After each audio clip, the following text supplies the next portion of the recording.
ऐ रसूल आज़म सल्लल्लाहु अलैहि वसल्लम के दीवानों, मेरा रब तुम्हारी हर जगह मदद करने को तैयार है। वही तो है जो माँ के शिकम के अंदर हमें रोजी पहुंचाता है और हमें जिंदगी अता करता है। ऐ रसूल आज़म सल्लल्लाहु अलैहि वसल्लम के दीवानों, उससे अपने ताल्लुक को मजबूत करो, उससे अपने रिश्ते को मजबूत करो। और याद रखो, जब कोई बंदा अपने वजूद को उसकी बारगाह के अंदर झुका देता है तो फिर अल्लाह अज़्ज़ व जल उसे इतना उठाता है कि उस बुलंदी तक कोई दूसरा पहुंच नहीं सकता। हमने सजदा छोड़ दिया, उसकी बारगाह में झुकना छोड़ दिया, तो कासे गदाई लेकर दर दर की ठोकरें खाते हुए नजर आते हैं। आज मुझे बताइए, वो कौन सा गुनाह है जो रात के सन्नाटे में या दिन के उजाले के अंदर मुसलमान करता हुआ नहीं दिखाई देता? आप मुझे बताओ। आज तो 14 साल का लड़का 18 की उम्र तक पहुंचने तक खाली हो जाता है, इस लायक भी नहीं रहता कि वो शादी कर सके। आज आप देखो, गंदी पिक्चरों को देख देख कर आज का जवान बर्बाद हो गया। बल्कि अल्लाह माफ फरमाए, ये जवानों ही का मसला नहीं है, ये तो शादीशुदा लोग भी और बड़ी उम्र वाले भी आजकल न जाने क्या क्या देखते हुए नजर आते हैं। क्या हो गया है?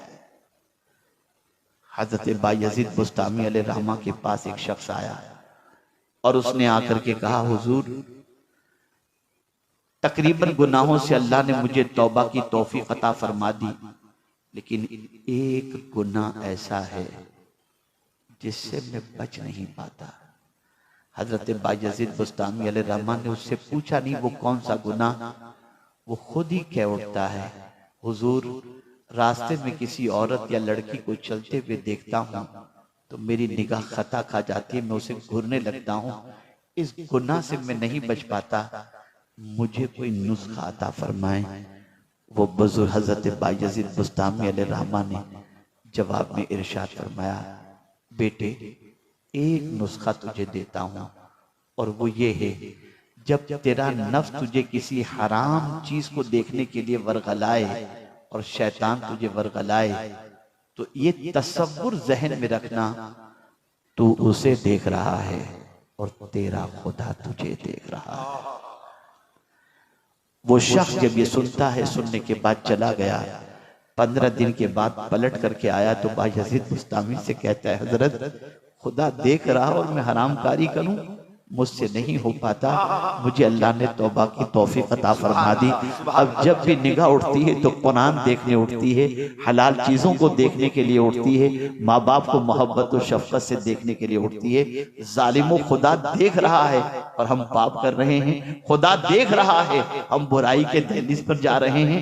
आज आप देखो, अंदाजा लगाओ हमारी कौम के नौजवान कहाँ मिलेंगे, क्या करते हुए मिलेंगे, बदल डालो। और ऐ नौजवानों, तुम्हारी जिम्मेदारी सिर्फ खुद के संवरने की नहीं है, बल्कि तुम्हारी जिम्मेदारी ये भी है कि तुम्हें पता चले कि कोई गलत रास्ते पर जा रहा है, पकड़ो उसे, बिठाओ, डराओ अल्लाह से, समझाओ उसे, और सुन लो, जिस किसी को तुमने समझाया और तुम्हारे समझाने के बाद वो बुराई की दहलीज पर जाने से बच जाता है और बुराई से तौबा कर लेता है, तो मुस्तफा प्यारे सल्लल्लाहु अलैहि वसल्लम का फरमान है, कल बरोज़े क़यामत जब उस बंदे को जन्नत में अल्लाह जाने का हुक्म देगा तो वो बंदा कहेगा, मौला, मैं तो गुनहगार था, सियाहकार था, फला मेरे दोस्त ने मुझे सीधा रास्ता दिखाया, मौला आज मैं अकेला जन्नत में नहीं जाऊंगा, मेरे उस दोस्त को भी अपने साथ लेकर के जन्नत में जाना चाहता हूँ।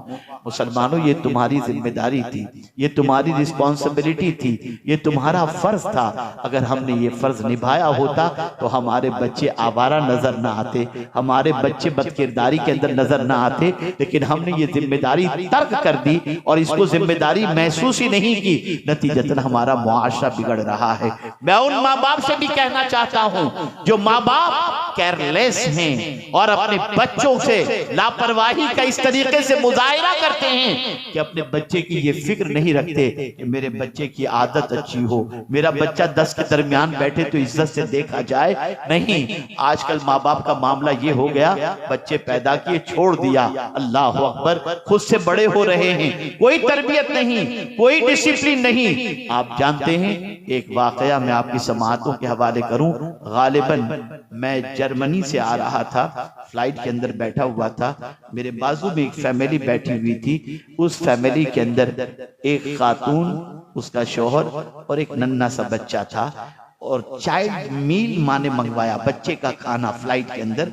बच्चे का जैसे ही खाना आया, माँ ने बच्चे के लिए लुकमा बनाया। एक लुकमा मुंह में रखने से पहले बच्चे से कहते, बेटे बोलो बिस्मिल्लाह। बच्चा बोलता बिस्मिल्लाह। बच्चे के मुंह में माँ लुकमा रखती, उसके बाद बच्चे से माँ कहती, बोल बेटा अल्हम्दुलिल्लाह। तो बेटा कहता अल्हम्दुलिल्लाह। एक एक लुकमे पर माँ बिस्मिल्लाह शरीफ भी पढ़ा रही है और अल्हम्दुलिल्लाह भी कहला रही है। मेरे अंदर सीखने का जज्बा है, मैं जानना चाहा कि आखिर इसकी वजह क्या है। मैंने बच्चा जब खाना खा चुका और माँ खिला चुकी, तो मैंने उस बच्चे के बाप से पूछा कि जरा अपनी बेगम से ये पूछ के मुझे बताएं कि ये बहन जो है वो अपने बच्चे को हर लुकमे पर बिस्मिल्लाह और अल्हम्दुलिल्लाह क्यों पढ़ा रही है। तो उस औरत ने मेरी बात समझ ली।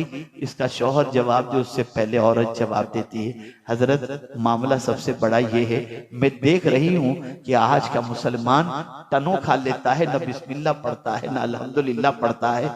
तो मैं अपने बच्चे को हर लुकमे पर इसलिए बिस्मिल्लाह पढ़ा रही हूँ और हर लुकमे पर अल्हम्दुलिल्लाह इसलिए कहला रही हूँ, ताकि बड़ा होने के बाद शुरू में तो कम से कम एक बार बिस्मिल्लाह पढ़ ले और आखिर में तो एक बार अल्हम्दुलिल्लाह पढ़ ले। उस माँ की अजमतों को सलाम, जो माँ अपने बच्चे की तरबियत में इतनी फिक्र करती है। लेकिन आज की माएं सीरियल देख रही हैं, बच्चा दूध के लिए रो रहा है, माँ को फिक्र नहीं है, टहलने के लिए निकल रही है, बच्चा तड़प रहा है, माँ को फिक्र नहीं है, बाप कमाने के लिए निकल रहा है, बच्चा तड़प रहा है, बाप को फिक्र नहीं है। सुन लो, हदीस मुस्तफा सल्लल्लाहु अलैहि वसल्लम है, कुल्लुकुम राइन व कुल्लुकुम मसऊलुन अन रइयतिही। याद रखो, हर बच्चे के बारे में उसके माँ बाप से कयामत के दिन पूछा जाएगा। क्या आप नहीं चाहते कि आपके इस इलाके के बच्चे, आपके बच्चे ऐसे बन करके यहां से निकलें कि पूरी दुनिया में उनका नाम हो? क्या आप नहीं चाहते कि 10 के दरमियान आपका बच्चा बैठे तो आपके बच्चे को इज्जत की निगाह से देखा जाए? अगर आप चाहते हैं तो आप उसके लिए वक्त दीजिए, उसके पीछे टाइम सर्व कीजिए। याद रखें, मेरे प्यारे आका सल्लल्लाहु ताला अलैहि वसल्लम के प्यारे दीवानों, इमाम गजाली रहमतुल्लाह ताला अलैह यहाँ तक फरमाते हैं कि अपने बच्चों को खाने पीने के आदाब भी सिखाना, ये भी माँ बाप की जिम्मेदारी है। सिखाते हैं, खुद ही को नहीं मालूम तो क्या सिखाएंगे, कैसे सिखाएंगे? अब अगर कोई ये तसव्वुर करता हो, मौलाना आप कह रहे हैं लेकिन हमारे यहाँ तो मसला ये है कि कल क्या हमें खाना है उसकी फिक्र है, अब ये सारी चीजें कहां से करें? तो मैं आपको बताऊं, गुर्बत इतनी भी नहीं है जितनी रसूल आजम सल्लल्लाहु अलैहि वसल्लम के दौरे पाक के अंदर, सहाबा के अंदर थी। आप जरा सोचो, ग़ज़वे उहद में शहीद होने वाले सहाबा के पास कफन भी पूरा नहीं था। आप जानते हैं कि आज सैयदुश शुहदा सैयदना अमीर हमजा रदियल्लाहु ताला अन्हु, हजरत मुसाब इब्ने उमैर, हजरत अब्दुल्लाह इब्ने जहश रदियल्लाहु ताला अन्हुम का जहां मज़ार अक़दस मौजूद है, उनकी तदफीन के लिए क्या चीज थी? एक चादर। ऊपर का हिस्सा ढांका जाता तो नीचे का हिस्सा खुला रहता था, और नीचे का हिस्सा ढांका जाए तो ऊपर का हिस्सा खुला रहता था। आज मुसलमान दुनिया में कहीं भी मरे उसे पूरा कफन तो मिल जाता है, लेकिन उस वक्त ये भी नहीं था। लेकिन आप जानते हैं आकाए करीम सल्लल्लाहु अलैहि वसल्लम के वो सहाबा जो गुर्बत की इतनी चक्की में पीसे जा रहे थे, लेकिन बावजूद ईमान का वो पहाड़ थे कि दुनिया उनके नाम से कल भी लरसती थी और आज भी लरसती हुई नजर आती है। गुर्बत किसी चीज में रुकावट नहीं बनती। खुद मेरे आका सल्लल्लाहु अलैहि वसल्लम की हयात तैयबा तो देखें, अल्लाह अकबर। मैं अक्सर कहा करता हूं, एक गरीब,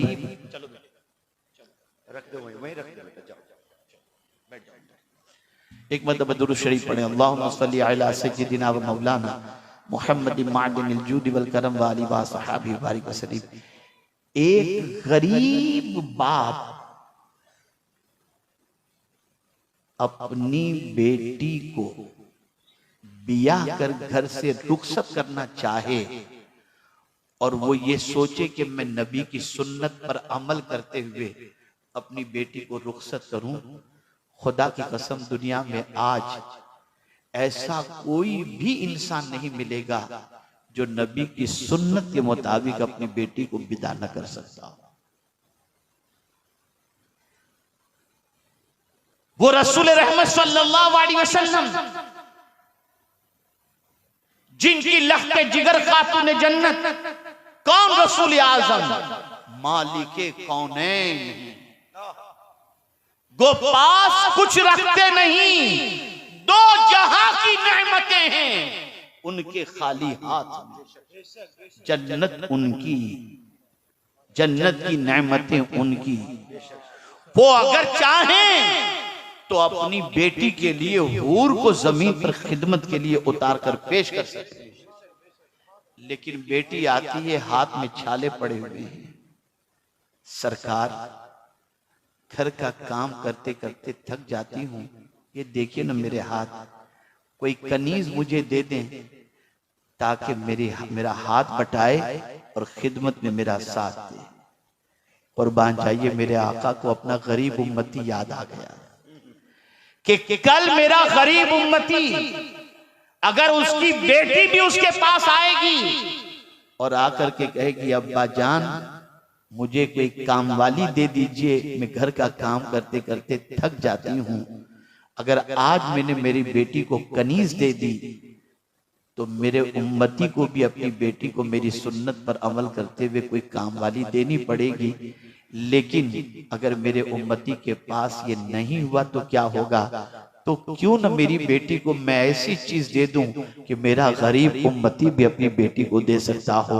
फौरन खातून जन्नत से फरमाया, बेटी अगर तुम काम करते करते थक जाती हो ना तो सुनो, 33 बार सुभान अल्लाह पढ़ लो, 33 बार अल्हम्दुलिल्लाह पढ़ लो और 34 बार अल्लाहु अकबर पढ़ लो, तुम्हें थकान नहीं लगेगी। आप मुझे बताइए, एक गरीब बाप अपनी बेटी को देना चाहे तो ये देकर रसूल आजम की सुन्नत पर अमल कर सकता है। हम क्यों हुजूर की जिंदगी को भूल गए? हम आकाए करीम सल्लल्लाहु अलैहि वसल्लम की हयात तैयबा को क्यों पसे पुष्ट हमने डाल दिया और हमने अपनी जिंदगी को ताजुशात के अंदर कैसे गिरफ्तार कर दिया? बदलो अपनी सोच को। मैं आपसे काफी उम्मीदें वाबस्ता रखता हूं, मुझे काफी तवक्कुआत आपसे हैं और अब तो अल्हम्दुलिल्लाह यहाँ पर एक ऐसा इदारा भी कायम हो चुका है जिस इदारे के अंदर तालीमी मेयार इतना बुलंद है कि मुस्तकबिल बड़ा ताबनाक नजर आता है। मौलाना अजहर साहब जो है माशाअल्लाह, जो हमारे दिल मोहम्मद भाई के भतीजे हैं, जो इदारा उन्होंने कायम किया है, तालीमी मेयार बहुत स्ट्रॉन्ग है। अल्लाह अज़्ज़ व जल उन्हें कामयाबी से हमकनार फरमाए और उनके मुस्तकबिल को ताबनाक बनाए। बच्चों पढ़ो, छोड़ दो गुनाह से अपने ताल्लुक को, छोड़ दो गुनाह से रिश्ते को, छोड़ दो अपने आप की जिंदगी को बर्बादी के रास्ते पर ले जाने के लिए। आप जानते हैं, एक 6 साल का नन्हा सा बच्चा अपनी माँ को जब देखता है कि वो चूल्हा जला रही है तो माँ को ये काम करते देखकर उसकी आंखों से आंसू आ जाते हैं, रोने लगता है, गिरियोजारी में इतना गिरफ्तार हो जाता है जिसकी कोई इंतहा नहीं, बिलक बिलक करके वो रो रहा है। माँ ने पूछा, बेटे क्या गलती हो गई कि तू रो रहा है? तेरी उम्र तो अभी बहुत छोटी है, 6 साल का बच्चा तो इतना रो रहा है। माँ, आज मैंने तुझे देखा कि चूल्हा जलाने के लिए बड़ी लकड़ियों को तूने पहले आग में नहीं डाला, पहले तूने छोटी छोटी लकड़ियों को डाला। अगर कयामत में अल्लाह जहन्नम की आग को जलाने के लिए अगर मुझ जैसे छोटे बच्चे को पहले डालेगा तो क्या होगा? इस तसव्वुर ने मुझे बेचैन कर दिया है। ये छोटे से बच्चे थे, ये नन्हे से बच्चे। अभी कल ही मैंने अपनी गुफ्तगू में एक बात बताई, हजरत बायजीद बुस्तामी रहमतुल्लाह ताला अलैह वालिद बचपन में इंतकाल कर गए, 6 साल की उम्र है। माँ को किसी ने बताया कि फला मदरसे में मौलाना बहुत अच्छे हैं, बुजुर्ग सिफत हैं, अपने बच्चे को वहां दाखिला दिला दो, तुम्हारा बच्चा कुछ बन जाएगा। माँ हाथ पकड़ती है, बच्चे को लेकर जाती है।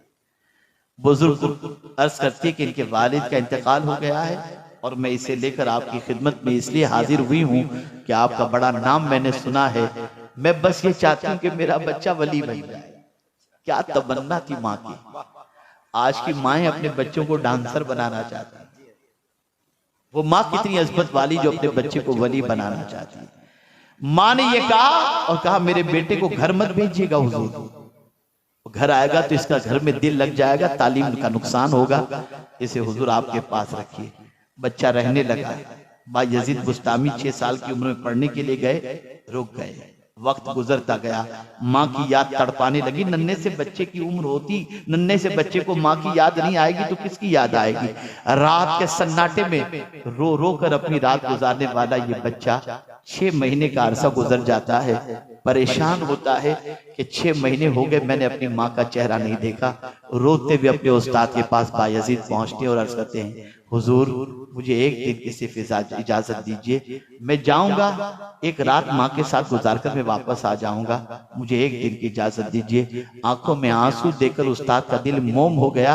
इरशाद फरमाया, जाओ बेटे मैं इजाजत देता हूँ लेकिन एक दिन से ज्यादा मत रुकना। बच्चे ने कहा ठीक है। बायजीद घर पर गए, दरवाजे पे दस्तक दी, माँ माँ करके आवाज दे रहे हैं, अंदर से कोई जवाब नहीं आ रहा है। पहली बार आवाज दी, अंदर से कोई जवाब नहीं आया। दूसरी बार आवाज दी, कोई जवाब नहीं आया।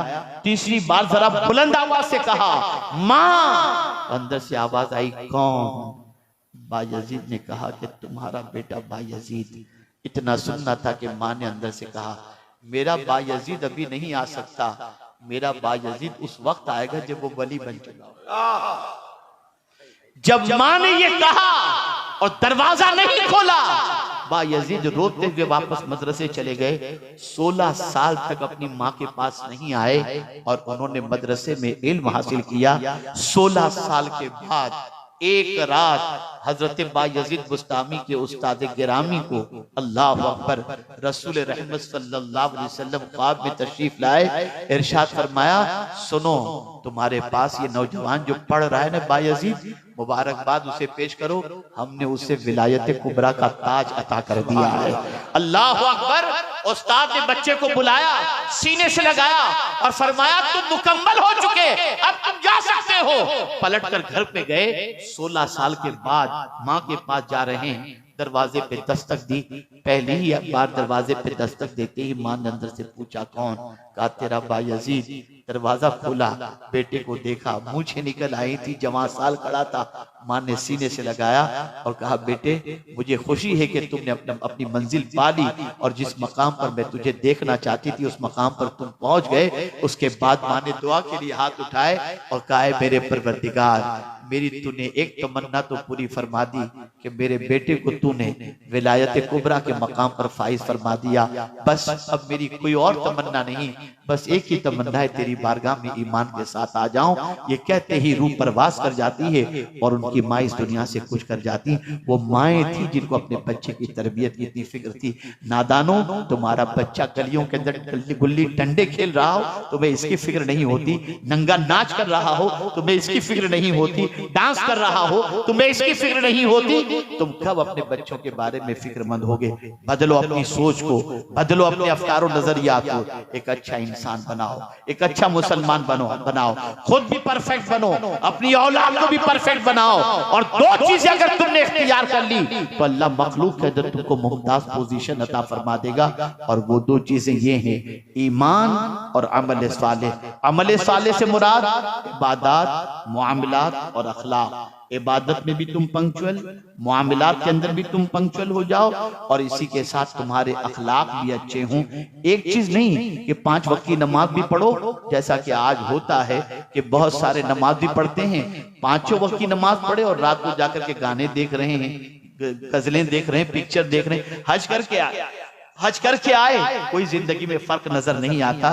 तो ऐसा नहीं, एक जमाना भी था ना, आपको याद होगा या मेरी उम्र के जो लोग होंगे उन्हें याद होगा कि अगर किसी मोहल्ले का कोई शख्स हज करके आ जाता और मोहल्ले में कभी झगड़ा होता था ना, तो लोग कहते थे हाजी साहब जो कह देना वो फाइनल, जो हाजी साहब कहते। और आज हज के नाम पे पैसे लूटे जा रहे हैं, टूर वाला गायब हो रहा है। जरा देखो क्या हो रहा है, कहां चले गए हैं। हम जब बिगड़ गए तो हमारे हालात बिगड़ गए, हम जब सही थे तो हमारे हालात भी सही थे। हमें संवरने की जरूरत है, हमें सीधे रास्ते का मुसाफिर बनने की जरूरत है, हमें गुनाहों से रिश्ता तोड़ने की जरूरत है। आज इतनी बड़ी तादाद में आप आए हो, अगर नबी से सच्ची मोहब्बत है तो आज एक वादा करके उठो, एक इरादा करके उठो, इंशाअल्लाह एक वक्त की नमाज कभी कज़ा नहीं करोगे, एक वक्त की नमाज भी कभी कज़ा मत करो। मुझे यहाँ एक बात याद आती है, मैं आपको बताऊं, अल्लाह अकबर। मेरे एक दोस्त हैं, उन्होंने मुझसे एक मर्तबा कहा कि हजरत बचपने से मेरे माँ बाप ने मुझे नमाज का आदी बनाया है, लेकिन मैंने आज से कुछ दिनों पहले जो फज्र की नमाज पढ़ी ना, उस नमाज जैसी लज्जत मुझे जिंदगी में कभी नहीं मिली। तवज्जो चाहो, उस नमाज जैसी लज्जत मुझे कभी नहीं मिली। मैंने कहा यार ऐसी क्या खुसूसियत है, मुझे भी बताओ। उन्होंने कहा मेरी आंख खुली तो मैंने घड़ी में देखा कि तुलुए आफताब के अंदर 7 या 8 मिनट बाकी थे। मैंने सोचा यार मैं अभी उठूंगा, इस्तिंजा करूंगा, वुजू करूंगा, इतने में तो वक्त चला जाएगा, चलो यार सो जाता हूं, नींद कहां खराब करता हूं। अब नमाज यूं भी कज़ा होने वाली है तो नींद अच्छी तरीके से हो जाए। लेकिन एक ख्याल ने मुझे बिस्तर से उठने पर मजबूर किया, और वो ख्याल ये था, अचानक मुझे हुजूर की हदीस याद आ गई कि मेरे आका फरमाते हैं नमाज में मेरी आंखों की ठंडक है। बस मेरे दिल ने कहा अगर मैं उठ के नमाज पढ़ लूंगा ना तो हुजूर की आंखों को ठंडक पहुंचेगी। मैं जल्दी से उठा, जल्दी मैंने वुजू किया और 2 फर्ज ही मैंने अदा कर ली ताकि मेरी नमाज कज़ा न होने पाए। यकीन जाने उस नमाज की लज्जत में आज तक नहीं भूल सका, जिस नमाज के बारे में मेरे जहन में ये तसव्वुर आया कि नमाज हुजूर की आंखों की ठंडक है। आप मुझे बताओ, नमाज कज़ा करते हो, हुजूर की आंखों को ठंडक नहीं पहुंचा रहे हो। अगर तुम हुजूर की आंखों को ठंडक पहुंचाओगे ना तो हुजूर तुम्हारी पूरी जिंदगी को सुकून से भर दिया करेंगे। कितने ताज्जुब की बात है, जो रसूल पूरी रात अपनी उम्मत के लिए रोते रहे, आज उसी रसूल के उम्मती पूरी रात गंदी पिक्चर देखने में खर्च कर। क्या कर रहे? सुन्नी दावत इस्लामी का इज्तिमा तफरीह के लिए नहीं होता, सुन्नी दावत इस्लामी का इज्तिमा नामवरी के लिए नहीं होता, सुन्नी दावत इस्लामी का इज्तिमा भीड़ भाड़ इकट्ठा करने के लिए नहीं होता, शोहरत के लिए नहीं होता। सुन्नी दावत इस्लामी का इज्तिमा एक ही मकसद के लिए होता है, जो खुदा से दूर हैं उनको खुदा से करीब कर दो, जो हुजूर से दूर हैं उनको हुजूर से करीब कर दो। हम बस यही चाहते हैं गुनाह से रिश्ता टूटे और हुजूर से रिश्ता जुड़े, गुनाह से रिश्ता टूटे, खुदा से रिश्ता जुड़ जाए। आज से अपनी जिंदगी को तब्दील करो, आज से अपनी जिंदगी में इनकलाब लाने की कोशिश करो। मैं उम्मीद करता हूं कि इंशाअल्लाह अज़ीम आज के बाद आप अपनी जिंदगी के बारे में गौर करेंगे, अपनी जिंदगी के बारे में सोचेंगे, सीधे रास्ते के मुसाफिर बनने की कोशिश करेंगे। इरादा तो 15 मिनट से ज्यादा का कहने का नहीं था, लेकिन आपके ज़ौक़ समाअत ने मुझे बहुत ज्यादा कहने के लिए जो है वो आमादा किया। मैं आपका मशकूर हूँ कि बड़ी संजीदगी के साथ आपने अभी तक मेरी गुफ्तगू समाअत फरमाई। बस इतना सुन लें, अगर कोई शख्स इशा की नमाज में सुस्ती करता है और फज्र की नमाज में सुस्ती करता है तो हुजूर फरमाते हैं सल्लल्लाहु अलैहि वसल्लम, मुनाफिक पर 2 वक्त की नमाजें भारी हैं, इशा की और फज्र की। और जो शख्स जानबूझ करके एक वक्त की नमाज कज़ा कर दे, अल्लाह उस पर से अपने दस्ते अमान को उठा लेता है।